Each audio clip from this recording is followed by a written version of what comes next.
Assalamualaikum warahmatullahi wabarakatuh.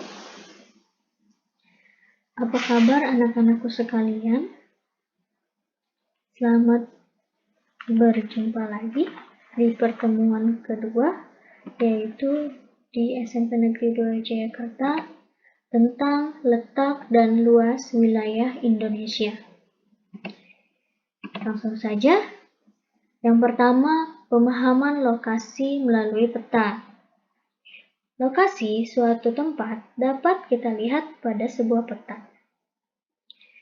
Nah, makanya kita harus mengerti tentang peta.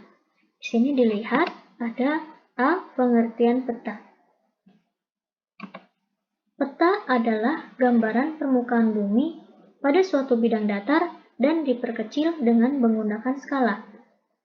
Yang harus kalian ketahui, ilmu yang mempelajari tentang cara membuat peta disebut kartografi, sedangkan orang yang ahli dalam bidang perpetaan disebut kartograf.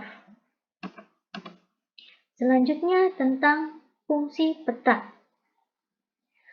Peta selain digunakan sebagai alat peraga dalam dunia pendidikan, juga mempunyai fungsi dalam memberikan informasi bagi pembacanya, antara lain yang pertama yaitu menunjukkan lokasi atau tempat di permukaan bumi.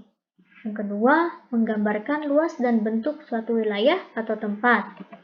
Yang ketiga, menunjukkan arah dan jarak suatu tempat. Keempat, menunjukkan topografi suatu ketinggian. Yang kelima, menggambarkan sosiografis, fisiografis, dan klimatologis dalam konteks keruangan dan kewilayahan. Yang keenam, menunjukkan potensi suatu wilayah. Selanjutnya yang C, jenis peta.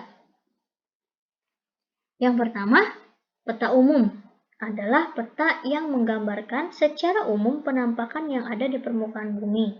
Penampakan yang digambarkan baik berupa unsur alam. Contoh dari peta umum adalah peta dunia, peta negara, peta provinsi, peta kabupaten, peta desa, dan peta topografi. Selanjutnya yaitu tentang peta khusus atau peta tematik. Adalah peta yang menggambarkan kenampakan tertentu atau khusus di permukaan bumi. Menurut skalanya, peta dibedakan sebagai berikut. Yang pertama, peta kadaster atau teknik, yaitu peta yang berskala antara 1 berbanding 100 sampai 1 berbanding 5000. Contoh dari peta kadaster ini adalah peta hak milik tanah. Yang kedua, peta skala besar, yaitu peta yang berskala antara 1 berbanding 5000 sampai 1 berbanding 250.000. Contoh dari peta skala besar yaitu tentang peta topografi. Yang ketiga, peta skala sedang, yaitu peta yang berskala antara 1 berbanding 250.000 sampai 1 berbanding 500.000. Contoh dari skala sedang adalah peta kabupaten. Yang keempat, peta skala kecil, yaitu peta yang berskala antara 1 berbanding 500.000 sampai 1 berbanding 1 juta. Contoh dari peta skala kecil yaitu peta provinsi. Yang kelima, peta geografis, yaitu peta yang berskala 1 berbanding 1 juta ke atas. Contoh dari peta geografis ini itu peta Indonesia dan peta dunia.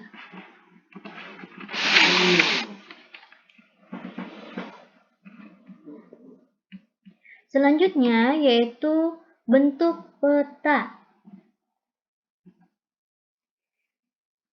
Yang pertama, peta datar atau peta dua dimensi adalah yang dibuat pada bidang datar seperti pada kertas dan papan. Yang kedua, peta timbul atau yang disebut peta 3 dimensi, disebut juga peta relief. Peta timbul adalah peta yang dibuat berdasarkan bentuk permukaan bumi yang sebenarnya. Yang ketiga, peta digital adalah peta yang dibuat dengan program komputer yang bisa ditayangkan di layar TV. Yang syarat-syarat peta. 1. Pembuatan peta harus jelas, sederhana, sesuai dengan tujuan. Yang kedua, peta harus mudah dimengerti maknanya. Yang ketiga, peta harus memberikan gambaran mirip dengan wujud dan letak yang sebenarnya, yaitu A. Peta harus sebangun dengan aslinya. B. Peta harus sebangun atau sama luas dengan aslinya melalui perbandingan skala. Yang C. Peta harus sama jarak posisi dengan aslinya. Selanjutnya tentang unsur-unsur atau komponen peta. Yang pertama, judul peta adalah nama peta yang digambarkan untuk menunjukkan isinya. Yang kedua, skala peta adalah angka yang menunjukkan perbandingan jarak di peta dengan jarak di lapangan atau di permukaan bumi.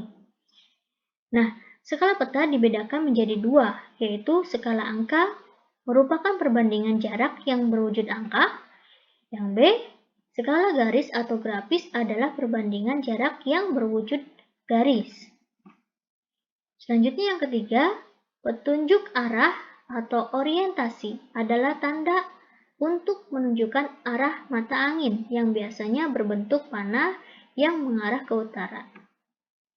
Keempat, simbol peta adalah tanda khusus pada peta yang mewakili objek yang dipetakan. Nah, simbol-simbol pada peta: A. Simbol titik untuk menggambarkan objek atau tempat. B. Simbol garis untuk menggambarkan objek seperti batas wilayah, sungai, jalan raya, jalan kereta, dan lainnya. C. Simbol area untuk menggambarkan kenampakan daerah yang biasanya berupa ilustrasi objek yang ada di lapangan. D. Simbol warna untuk menggambarkan objek tertentu atau kenampakan morfologis suatu tempat. Yang kelima, garis astronomis atau koordinat adalah garis hayal pada peta yang berupa garis lintang dan garis bujur. Yang keenam, peta insert atau peta sisipan adalah peta kecil yang ada pada peta untuk menunjukkan lokasi daerah yang dipetakan yang lebih luas.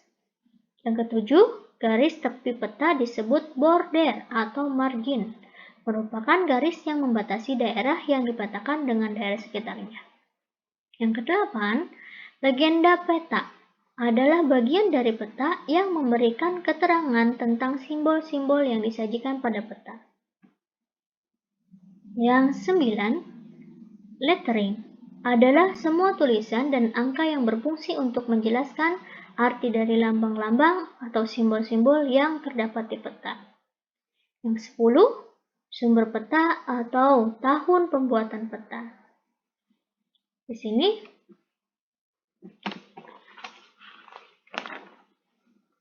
sumber peta untuk mengetahui dari mana peta itu diperoleh dan siapa yang membuat peta tersebut sehingga bisa dinilai kualitas peta yang dihasilkan. Kalau yang B, tahunan pembuatan peta untuk mengetahui kemutahiran data. Cukup sekian pertemuan kali ini. Mudah-mudahan kalian paham. Assalamualaikum warahmatullahi wabarakatuh.